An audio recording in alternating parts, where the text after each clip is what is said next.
Hello. Now, have you ever been in a position where you're wondering whether you've got enough gas left in your little gas cylinder to get you through your entire camping trip? So you either end up carrying a larger canister or alternatively bringing a spare instead. Well, I've definitely been in that position, and I've developed a couple of little techniques now to figure out if I've got enough gas left and save me having to carry more gas than I need to. So to work out how much gas I've got left in the canister, the first thing I need to do is, when I get a new canister, is work out what my starting position is. Now, how much gas is in there at new should be written on the canister itself. This is a C100 canister, and it does say there is 100 grams of gas in there when it's brand new. So the first thing I do is I take this, I pop it onto some digital scales, and then I write the number down on the bottom here. And this particular one was 188 grams when new. Now, knowing there was 100 grams of gas in there, that means the canister itself must weigh 88 grams. So then when I want to work out how much gas is left in the canister after I've used this a few times, all I need to do, put this back on the scales, subtract the 88 grams for the canister weight, whatever number is left is how much gas I've got left in that canister. Now, knowing how much gas you've got left in your canister is only partially useful unless you also understand the burn rate, or how quickly your gas stove is going to get through the gas that you have left. Now, there are a couple of different measures people use. Some people use the per minute method, where you work out how many grams of gas per minute your stove consumes, or you can use the per boil method instead, which is the one I tend to favour. Now, the per minute method is really useful when you're cooking food with lots of different volumes, because obviously if you're cooking a high volume of food, it's going to take longer to cook. There's no surprises there. But I just find the per minute method, because I tend to cook the same standard of food, I tend to boil a little boil in the bag meal, which tends to be the same volume in the same unit of water. That to me is going to be accurate, but also it's easier for me to keep track of how much gas I'm actually consumed, because I'm not going to time how many minutes I'm cooking for, but it's pretty easy for me to remember how many meals I've had on that particular trip. Now, the other reason I use the per boil method is due to the way the stove works. Now, you've probably noticed that as you're using a stove and the gas cylinder starts to run low, it definitely burns a lot less intensely than when that gas canister is brand new. Now, I've actually done some experiments on this, and what I found was, to boil a standard unit of water, when the gas cylinder was 10% full, it actually took 64% longer than it did when the gas cylinder was full.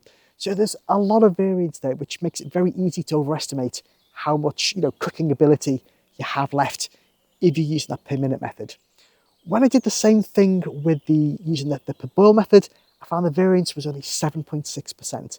So I think that is a lot more accurate, as well as just being easier to keep track of. To calculate your burn rate, what I recommend you do is start with a fresh cylinder, and then you know how much gas is in there initially. What I would do then is I'd either run the stove for say 4 minutes or so, and then calculate how much gas is left at the end of that session. Divide that by the number of grams of gas that you've actually used. Alternatively, if you're using the per boil method, run your stove, do say 3 or 4 boils, making sure that you change the water each time and let the pot cool down. Work out how much gas you've used, and then divide that by the number of boils that you make. Now, in my case, it works out on my stove for about 3 grams of gas on a full stove, and then 3.25 grams of gas on a stove that only has 10% of gas left. So for me, it's close enough, the variance there, that I'm just going to use 3 grams as a rough and ready measure.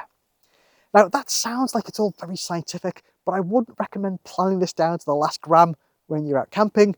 I would always leave a buffer zone of about 15% or so, just because there are variables in there. So things like the ambient temperature, the quantity of food that you're cooking, even down to the type of gas that you're using.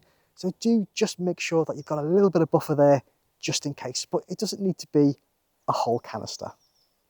But when it comes to having one of those little gas cylinders last an entire camping trip, one of the best things you can do is learn how to cook efficiently with it. And there are a couple of tips I've learned over the years which really do help.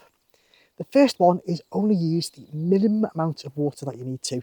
This is particularly useful if you're using the boil in the bag type meals. You don't need to completely submerge the pouch.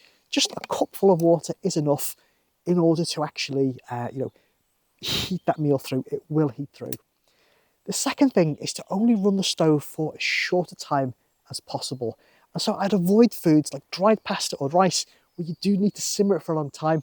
You're much better off choosing foods like couscous or noodles, where all you need to do is boil the water and then let heat do its thing.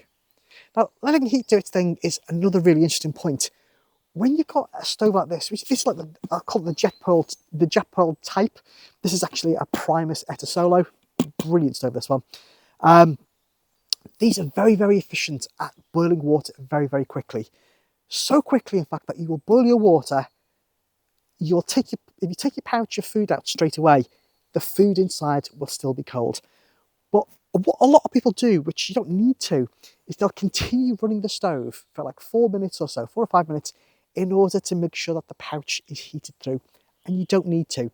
All you need to do with this, boil the water in, it's got an insulated jacket, and then just turn the stove off, but leave the pouch of food inside the hot water. It will stay hot enough that it will continue to heat the meal through even when the stove's turned off. And then in 3 or 4 minutes time, you can take it out and you're still going to have a hot meal at the end of it. And you would have saved yourself 3 or 4 minutes worth of gas stove time. So that's definitely one to consider. Now, another point related to that is once you've got that hot water that's still left, is always make sure you reuse it. Now, one of the things I always do is make a cup of coffee with the hot water. Some people think that they've got to bring it back to the boil. You don't. If you're using an instant coffee, generally about 80 degrees Celsius, all you need for instant coffee. It doesn't need to be any hotter than that. And if you're making tea, it shouldn't be boiling anyway, because it actually spoils the flavour. Tea should be around 90 to 95 degrees Celsius, and any Englishman should be able to tell you that. If you do want to bring it back to the boil for whatever reason, just bear in mind it's then going to be too hot, and you're going to have to wait for it to cool down anyway. So you may as well just use it. As long as it's sort of hot enough, you don't need it to bring it all the way back up to the boil again. Unless, of course, you're purifying water for whatever reason. Now, one of the most practical ways you can save gas is actually to get yourself an efficient cooking pot like this one. This one is the Primus Etta Solo. I don't think they make these anymore. I've had this one now, I'd say at least 15 years. It's still going fine and it's been absolutely brilliant. But something like a Jetboil, I think all the manufacturers now do them as well that are a lot cheaper. But the key difference is with an efficient cooking pot is they have one of these at the end. And this is a heat exchanger, or sometimes called a heat baffle. I don't know how to describe this other than I think it increases the surface area so that it can actually capture a lot more of the heat and just stop it from going outside. Now, when I did my research, AI said this can make the cooking time up to 40% faster, between 25 and 40% is what they said. I thought that was a bit of a stretch, so I actually did some tests at home last night between like a normal small saucepan and this stove, and this pot, should I say, on the gas stove. And it was actually 39% faster with this pot over a small kind of little saucepan. So it does make a huge difference, and it's definitely worth considering, because 40% is a huge amount of gas to save. It's going to save you carrying extra weight in the long run. Now, another couple of features to look out for in an efficient cooking pot is to have a lid. They do say generally with a lid, in sort of backpacking type cooking, where it involves a lot of boiling water and evaporation, a lid can save, again, they say 40%. I tested this again last night, and I found no measurable benefit to having the lid on. That doesn't mean that it's not beneficial. It might just be the conditions I was testing under. So think about having a lid, but it's definitely not as important as having the exchanger at the bottom there. The other sort of feature I'd look for in a pot is having one of these insulated jackets. And this is just like a tea cozy, if you like, for your pot. Now, when I measured and I did the experiments last night, I found that this made no difference to how quick the water actually heated up, but it does keep the water hotter for longer. And that can be really useful when you're in that situation where you're doing a boil in the bag meal, boil the water, turn it off, just let the hot water do its thing. This will keep it hotter for longer. So really useful to have, and I would definitely recommend getting an efficient little pot like this. They usually come with their own stove as well. So I hope that was useful, and hopefully it won't be so long until I see you again. Thanks very much for watching, and I'll see you next time.